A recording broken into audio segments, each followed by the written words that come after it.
దీప నా భర్తని షూట్ చేసింది.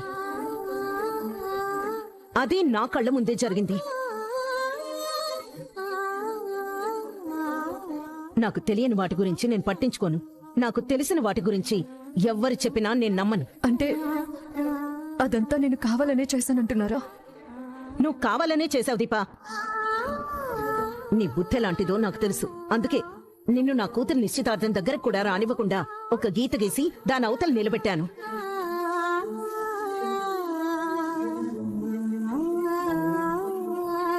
సరే చిన్న మేడం గారు, పెద్ద మేడం గారి నిశ్చితార్థం విషయంలో నా భార్య మీద పడ్డ నిందలన్నీ తొలగిపోయాయి.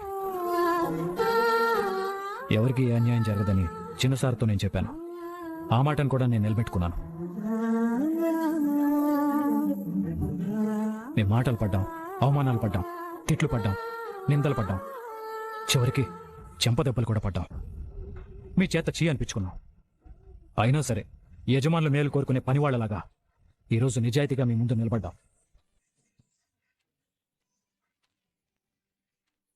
ఇంకా నా భార్య మీద ఒక నింద ఉంది.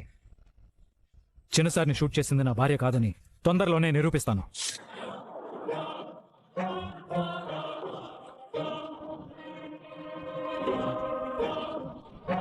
ఎలా నిరూపిస్తానో నాకు కూడా తెలియదు, కానీ నిరూపిస్తాను.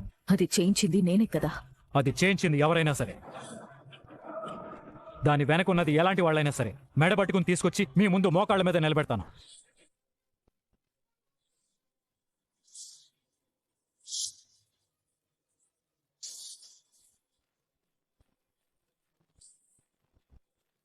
అలా నిలబెట్టకపోతే నేను దీప భర్తనే కాదు,